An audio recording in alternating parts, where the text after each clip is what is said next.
This is the story of Dolly Oesterreich. Prepare yourselves for a story so utterly bizarre, it sounds like it was cooked up by a novelist in a fever dream.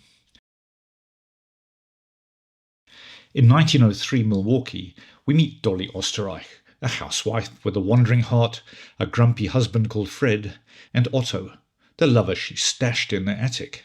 Yes, their actual attic in their actual house. It's a tale of secret trysts, stolen snacks, and a murder that's almost too wild to believe. Stick around because this one ends with a twist that'll leave you shaking your head.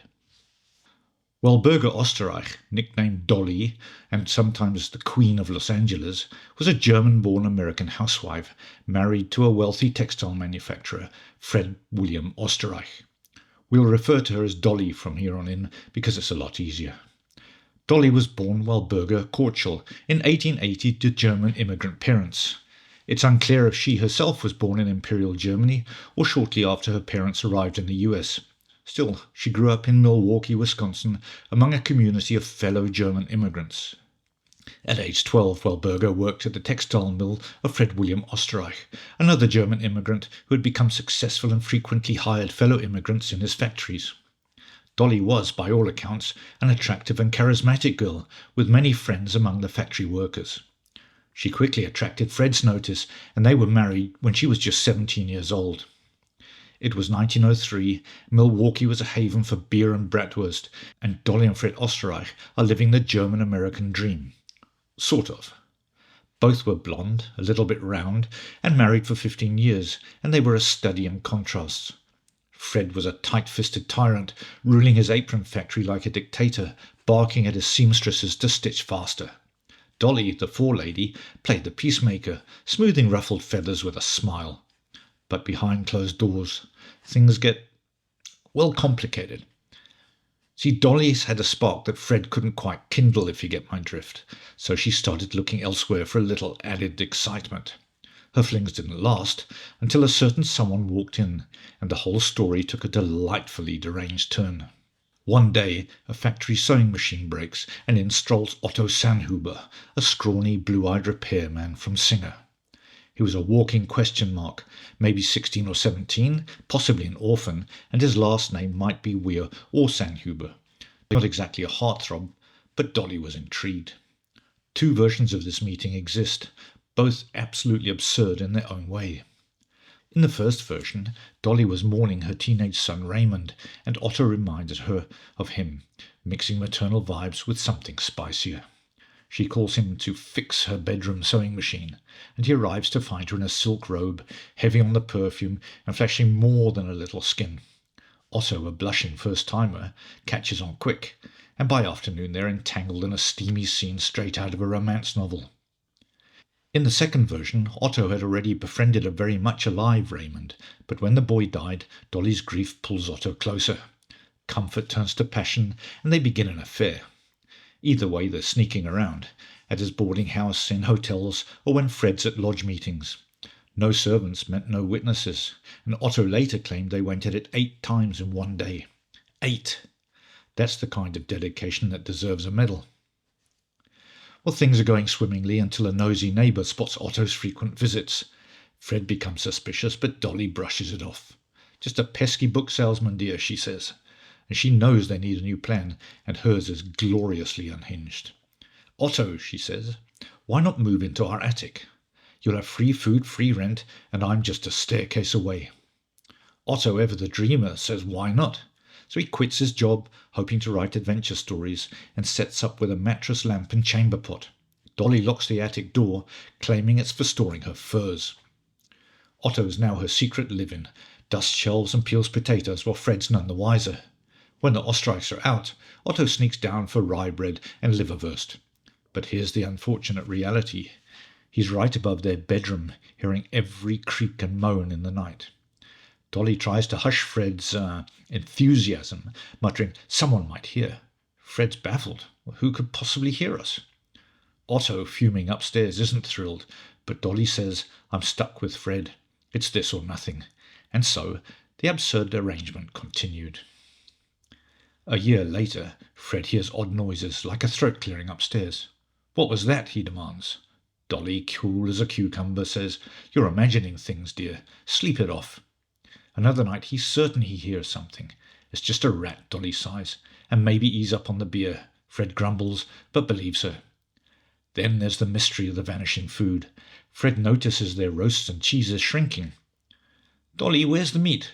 She shrugs. "You ate it last night. Probably too tipsy to remember." Meanwhile, Otto's upstairs throwing a one-man feast whenever they leave. It's almost too ridiculous to be true. But Otto's not just Dolly's lover. He's got ambitions. In the attic, he scribbles tales of South Seas adventures, passing them to Dolly to type up when Fred's out. She mails them to pulp magazines, and after a string of rejections, Otto finally has a published story. Soon he's a regular, earning both pocket money and Dolly's applause. But then he nearly messes up everything. Dolly had a rule: no peeking out of the window. Otto ignores it, and Fred, gardening below, spots movement. "I knew someone was up there," he roared, charging inside. Dolly intercepted him. "I'll check," she says. She comes down with a pitying look. "Fred, you're overworked. You're seeing things. Please see a doctor." Fred, ever gullible, gets tranquilizers. So Otto's safe, but it's a wake-up call.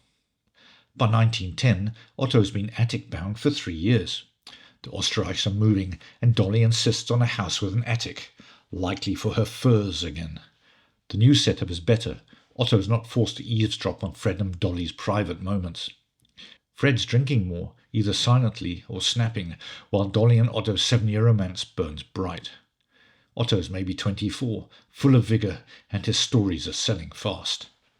In 1913, there was another move, and another attic.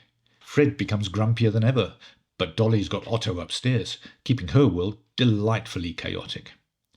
It's now 1918, and Fred and Dolly are bickering at a beer garden. Fred storms home and finds Otto in the kitchen, pale as moonlight, calmly eating a leg of lamb. "What are you doing in my house?" Fred bellows, tossing Otto out like a rag doll. Otto mumbles, "Just hungry, sir." Fred's like, "You're the meat thief." Dolly gets home, hears the story, and remains calm. She meets Otto, who's roughing it outside, and says, "Head to Los Angeles. Use your story cash." Otto goes, hating LA's blinding sun after years in attics. He works as a porter, staying in touch with Dolly via their secret post office box. And then Dolly convinces Fred to move to LA. They stay in a hotel while house hunting, and Dolly sneaks off for quick meetups with Otto. She finds a swanky North St. Andrews Place house, with an attic naturally.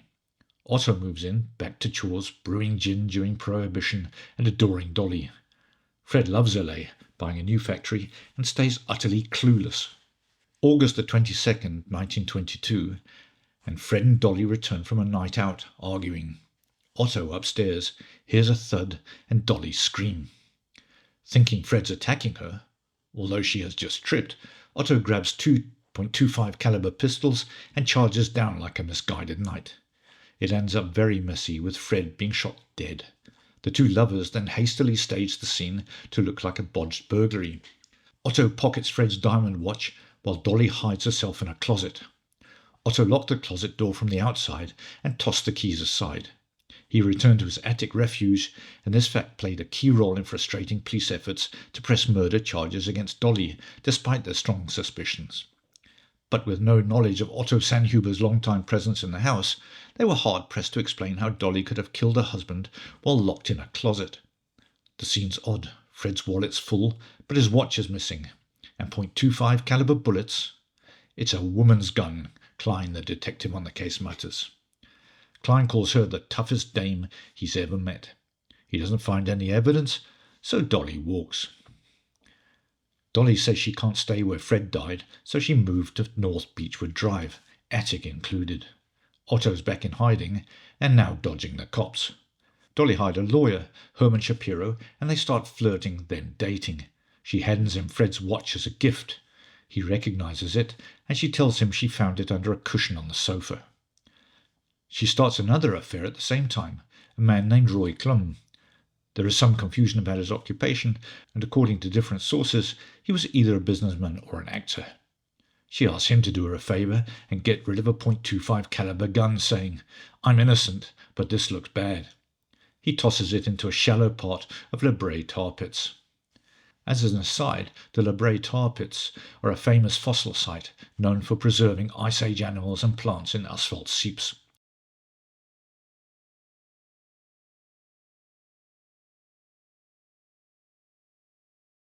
Dolly asks her neighbour the same favour with the second gun, and he buries it in his garden. When Dolly broke off with Klum, he told police about the gun and the tar pits. And on July the 12th, 1923, 11 months after the murder, police found the gun near the oozing tar, and Dolly was arrested.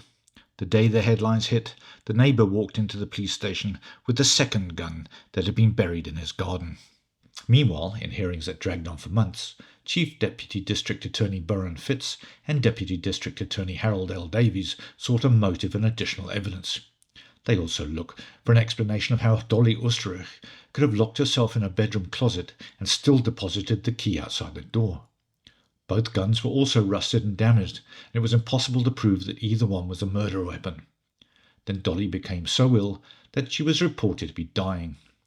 Eventually, she was released on bail, and soon all charges were dropped for lack of evidence.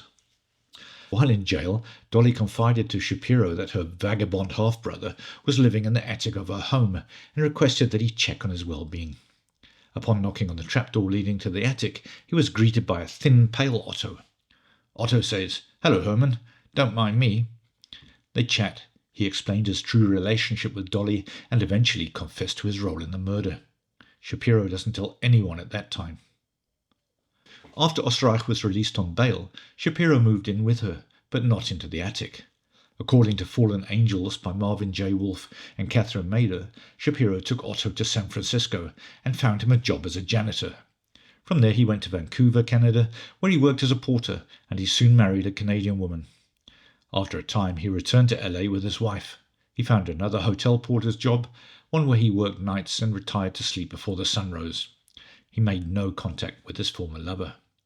But somewhere along the way he changed his name to Walter Klein, and it was under that name that he married his wife Mathilde. After 7 stormy years with Dolly, Shapiro moved out and came clean. He tells the authorities what he knows. A second warrant was issued for Dolly's arrest, and she was charged with conspiracy, and Otto was charged with murder. The papers dubbed it the Batman case, after learning that Sennhuber had led a cave-like existence in the attic. The jury found Sennhuber guilty of manslaughter, despite his defence that he had been enslaved by her. But the statute of limitations had run out, and Otto, now 43 years old, walked free. At Dolly's conspiracy trial, famed attorney Jerry Geisler won a hung jury, and Dolly was also free. In 1961, she died at age 75, less than 2 weeks after marrying her second husband and 30-year companion Ray Burt Hedrick. Otto vanishes from the scene at this point, maybe writing stories or doting on Mathilde. And the murder house? By 1986, it has turned into apartments, with one unit fittingly in the attic.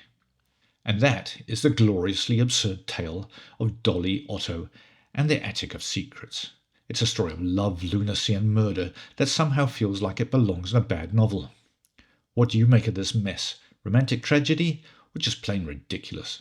Tell me in the comments. Hit that like button and subscribe for more tales that prove that truth is stranger than fiction.